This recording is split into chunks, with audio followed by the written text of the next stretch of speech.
Podcast 267. The nature of the seal versus the mark, a scholarly debate. Copyright 2026 with ISBN 9789697826117. Greetings and welcome back to Etymology Unpacked. I am Dr. William Anderson Gittins, DD, coming to you from the beautiful island of Barbados. I am absolutely thrilled to be with you today as we delve into an informative topic, the nature of the seal versus the mark, a scholarly debate, Gittins 2026, which you can find under Copyright 2026 in e-publication 436 on independent.academia.edu/William Gittins/books. In today's episode, we will explore the etymological histories and spiritual meanings behind these two powerful terms. Are they simply words for symbols or indications, or do they carry much deeper implications, especially in religious and theological contexts? Stay tuned as we unpack this. Etymology of mark. Let's start by breaking down the term mark. It's a word we use often. You might say, make your mark, or refer to a mark on the wall. But what does it really mean? Where did it come from? Well, let's go back to its roots. The term mark originates from the Old English mark Bing.com, which originally referred to a boundary or a sign. In the beginning, it had a very physical meaning, marking boundaries or delineating spaces. If we look to Old High German, the word Marge n.wikipedia.org also denoted a boundary, and in Latin margo meant the edge or border. Wikitonary.org.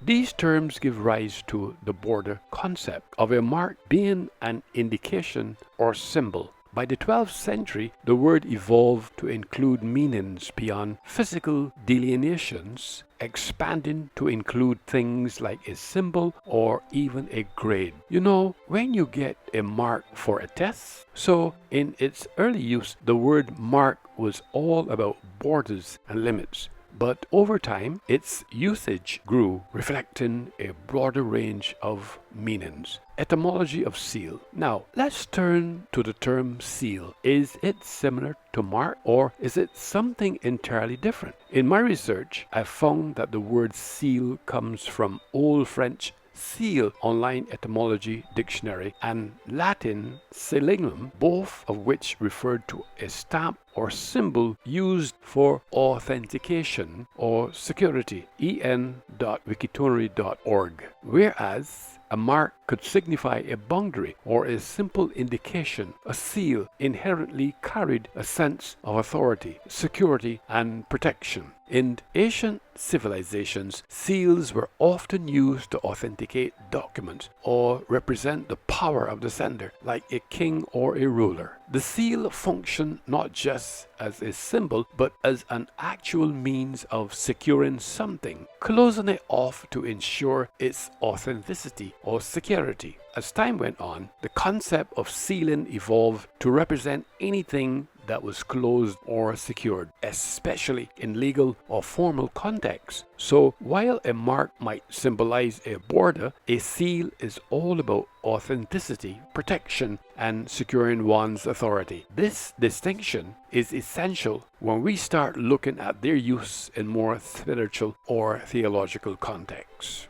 Biblical context, the seal of God versus the mark of the beast. Now, let's take a dramatic leap into a theological context. You're probably familiar with terms like the seal of God and the mark of the beast from the Bible, specifically from the book of Revelation. But what do these terms really mean? And how do they differ from their more common everyday meanings? Let's first explore the seal of God in Revelation 7:2-3, Revelation 9:4, and even in Ephesians 1:13-14 and 2 Corinthians 1:22. The seal of God symbolizes divine protection, ownership, and an unbreakable bond of God's covenant. It's a marking that indicates the person's loyalty and faithfulness to God. In this sense, the seal isn't just a symbol, it's an act of divine assurance, marking believers for protection, preservation, and salvation. So, while seal in its everyday use is about authentication or security, in the spiritual realm it symbolizes God's eternal protection and promise. Now, contrast this with the mark of the beast. In Revelation 13:16-17, Revelation 14:9-10, and Revelation 16:2, the mark represents a person's allegiance to the Antichrist and their rebellion against God. It's a symbol of defiance and a choice to turn away from divine grace. This mark is associated with spiritual destruction. It's not just a mark in the sense of a symbol, it's the sign of an irreversible decision, one that signifies eternal separation from God. The stark difference here is profound. The seal of God offers salvation, while the mark of the beast signifies damnation.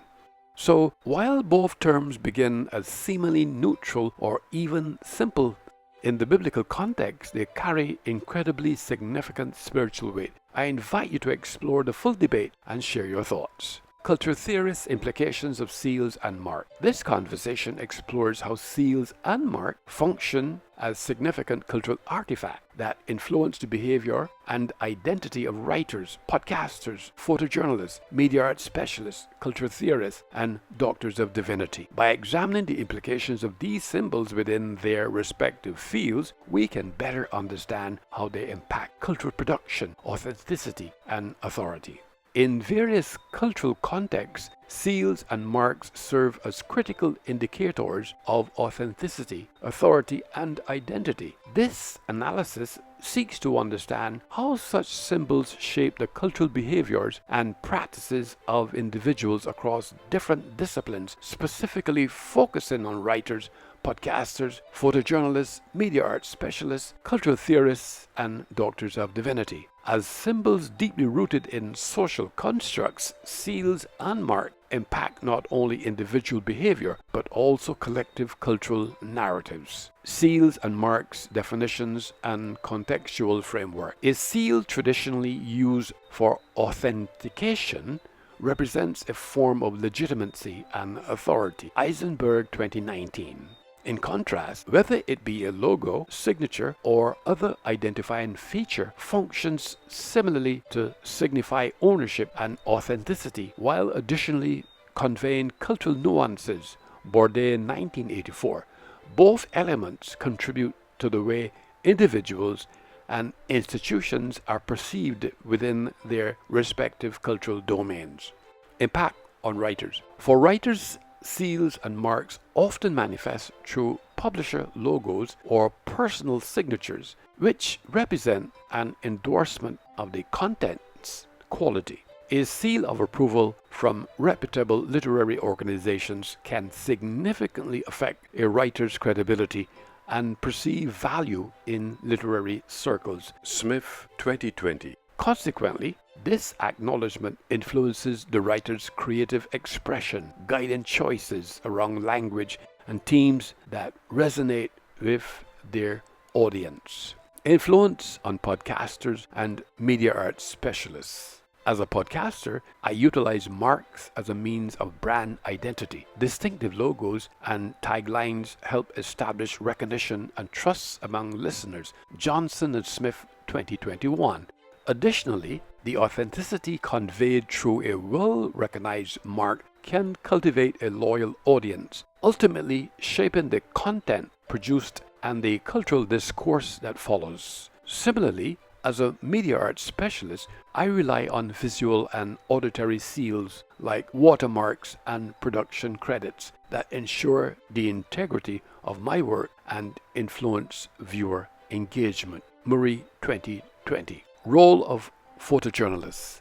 As a photojournalist, the use of seals can denote ethical standards and adherence to journalistic integrity. Hernandez 2022. Publications often have specific seals indicating adherence to ethical practices, which can affect public trust in the images presented. This expectation influences the photographer's approach to my craft, prioritizing transparency and authenticity to fulfill the demands of both my subjects and my audience. As a cultural theorist, I analyze the implications of seals and marks in relation to power, structures, and societal norms. I often delve into how these symbols shape cultural narratives, reinforcing ideologies while simultaneously challenging mainstream beliefs. Foucault, 1977. In this space, seals and marks become tools for critique, influencing how cultural theories are communicated and received within academic and social contexts. Doctor of Divinity and Spiritual Seals. In religious contexts, seals often signify authority and authenticity related to spiritual teachings and practices. As a Doctor of Divinity, a seal can represent formal recognition of theological training, thereby influencing my authority within religious communities. McLeod, 2021. Consequently, these seals impact the cultural behavior as a practitioner, dictating how I interpret and convey spiritual truths to others. In conclusion, according to the investigation, seals and marks are crucial in influencing the cultural practices of a wide range of practitioners. These symbols have an impact on how people approach their trade and engage with their audiences because they represent authenticity, authority, and acknowledgement.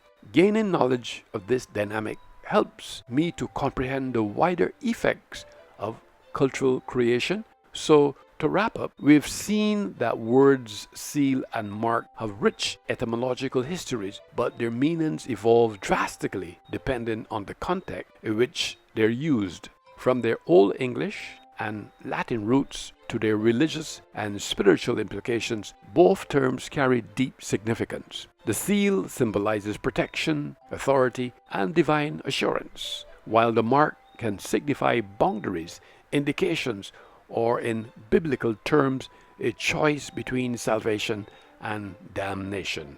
In my book, The Nature of the Seal versus the Mark, Gittins 2026, I delve even further into these differences, exploring not just their etymology, but their impact in culture, theology, and society, and consumption through a variety of media. Be cautious in the interim. Leave your mark on the world, Matthew 5:16, and be blessed with the promise, Holy Spirit, Acts 1:8. Again, I want to thank you for coming. Please share the podcast with your friends and other word lovers. God bless, and thank you for listening to Etymology.